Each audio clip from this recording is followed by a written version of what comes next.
रामायण में एक ऐसा रहस्य है जो आज तक किसी ने नहीं बताया। जब कैकेयी ने राम को वनवास दिया तब पूरी अयोध्या रो रही थी। दशरथ त्रस्त थे, लक्ष्मण क्रोधित थे, सीता परेशान थी, लेकिन एक औरत थी जो नहीं रोई। एक औरत जिसकी आंखों में आंसू थे ही नहीं, वो थी कौशल्या, राम की माता। और मैं आज तुम्हें बताऊंगा क्यों। क्योंकि जो सच मैंने जाना उसने मुझे तोड़ दिया और शायद जोड़ भी दिया। हम सब रामायण को श्री राम की दृष्टि से जानते हैं। कुछ लोग सीता के क्षणों में जीते हैं, कुछ हनुमान जी की भक्ति में, लेकिन कौशल्या, राम की माँ, वह एक ऐसा पात्र है जिसे हम पलट कर नहीं देखते। हम जानते हैं कि उन्हें दुख हुआ, हम जानते हैं कि उनका बेटा चला गया, लेकिन हम नहीं जानते कि उस रात वह कहाँ थी, क्या सोच रही थी। और सबसे बड़ा सवाल, उनके आंसुओं में जो एक अलग भाव था, वह क्या था। यही कहानी उस रात से शुरू होती है, उस रात से जो राम के वनवास से एक रात पहले की थी। रात का पहरा था, राजमहल में दीपक बुझ रहे थे, दशरथ के कक्ष से आवाज आ रही थी, एक राजा का बिलखना। लेकिन कौशल्या अपने कक्ष में बैठकर एक दीप को घूर रही थी। उनकी दासी सुलेखा ने धीरे से पूछा, महारानी, आप क्यों नहीं रोती? आपके आंसू क्यों नहीं निकलते?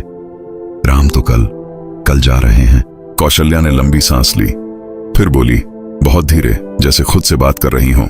सुलेखा, जिस दिन राम का जन्म हुआ था उसी दिन एक आर्षी आए थे। तुम्हें नहीं पता, किसी को नहीं पता। उन्होंने मुझसे एक बात कही थी, एक बात जिसे मैंने 27 सालों से छुपाया है।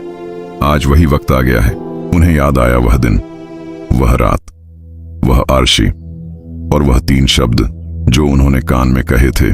आर्षी ने नवजात राम को देखा, थोड़ी देर चुप रहे, फिर कौशल्या के कान में बोले, यह पुत्र तेरा नहीं, यह जगत का है, और जगत इसे तभी पाएगा जब तू इसे जाने देगी। जिस दिन तू रोकी उस दिन वह सिर्फ तेरा बेटा रहेगा, राम नहीं बन पाएगा। अब सुनो, यहाँ वह रहस्य है जो रामायण नहीं बताती। उस रात जब कैकेयी ने दशरथ को कमरे में बुलाया, जब मंथन चल रहा था, जब 2 वरदान मांगे गए, कौशल्या वहां नहीं थी, लेकिन उन्हें पता था। उनकी विश्व संपत्रा दासी ने आकर बताया, महारानी, कैकेयी महारानी ने मान लिया है, वह महाराज से राम का वनवास मांगने वाली हैं। अभी भी समय है, आप महाराज के पास। कौशल्या खड़ी हो गईं, कदम उठा लिया, दरवाजे तक आईं और रुक गईं। दीपक की लौ कांपती, बाहर हवा थी या शायद कुछ और था। उन्होंने आंखें बंद की, वही 3 शब्द फिर से सुनाई दिए, जिस दिन तू रोकी वह सिर्फ तेरा बेटा रहेगा, राम नहीं बन पाएगा। और कौशल्या वापस आ गईं, बैठ गईं, आंखें बंद कर लीं। एक माँ ने उस रात अपने दिल को अपने हाथ से तोड़ लिया ताकि उसका बेटा दुनिया का हो सके। राम चले गए, लक्ष्मण उनके साथ, सीता भी।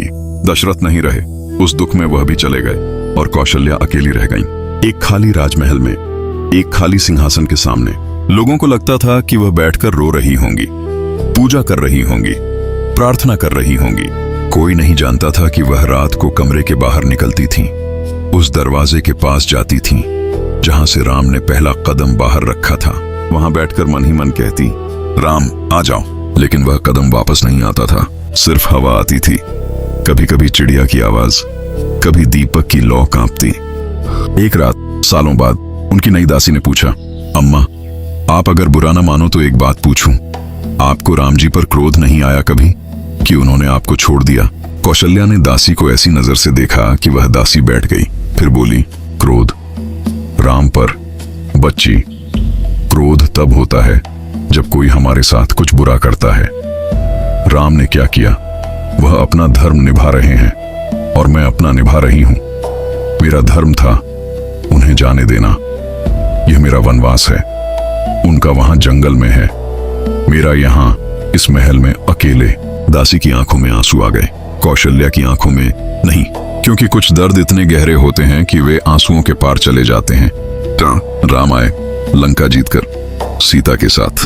अयोध्या ने दियों से स्वागत किया, फूल बरसाए, जय श्री राम के नारे थे। और उस भीड़ में कौशल्या एक कोने में खड़ी थी, सिर्फ देख रही थी। राम की नजर उन्हें ढूंढ रही थी। उन्होंने भीड़ में से रास्ता बनाया, सीधे कौशल्या के पास आए, घुटनों पर झुक गए, उनके हाथ थामे।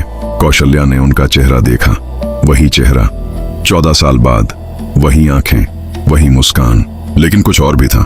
एक गहराई जो पहले नहीं थी, एक तेज जो सिर्फ दर्द से आता है। राम ने कहा, माँ, बस एक ही शब्द, लेकिन उस एक शब्द में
थी, लेकिन इस खामोशी में सब कुछ था।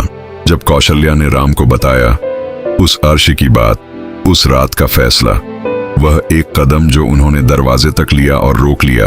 राम चुप रहे काफी देर तक, फिर बोले, माँ, वह अर्श ने आपके कान में नहीं कहा था, उन्होंने मेरे लिए कहा था कि मुझे एक माँ की जरूरत नहीं थी जो मुझे रोके, मुझे एक माँ की जरूरत थी जो मुझे जाने दे, और आपने वही किया। हमने रामायण में हजारों त्याग देखे। राम ने राजगद्दी का त्याग किया, सीता ने सुख का त्याग किया, लक्ष्मण ने नींद का त्याग किया, भरत ने घर का त्याग किया, लेकिन कौशल्या का त्याग सबसे बड़ा था, क्योंकि किसी ने देखा नहीं, किसी ने जाना नहीं, कोई गाथा नहीं लिखी गई, कोई स्तुति नहीं हुई। एक माँ जो रोक सकती थी तो रुकी, सिर्फ इसलिए कि उसका बेटा दुनिया का हो सके, सिर्फ इसलिए कि राम सिर्फ उसका न रहे, सबका हो जाए। आज अगर आपकी जिंदगी में कोई रिश्ता है जहां आप रोक सकते थे और नहीं रोके, जहां आपने अपना दिल तोड़ा और दूसरों को जाने दिया, तो जानिए वह कौशल्या का वनवास था। और उस वनवास में भी एक राम छुपा था, क्योंकि दुनिया का सबसे मुश्किल काम है अपनी सबसे प्यारी चीज को खुले हाथों से छोड़ना, सिर्फ इसलिए कि वह अपनी पूरी कहानी लिख सके। यही है कौशल्या का रहस्य, यही है रामायण का वह श्लोक जो लिखा नहीं गया पर महसूस किया गया। हर उस माँ ने जो अपने बेटे को जाने देती है, अपने बेटी को अधूरा करने का दर्द सहती है और मुस्कुराते हुए कहती है, जा बेटा, दुनिया तेरी राह देख रही है। रामायण सिर्फ राम की विजय की कहानी नहीं है, यह हर उस इंसान की कहानी है जो खामोशी में त्याग करता है बिना किसी ताली के। जय श्री राम।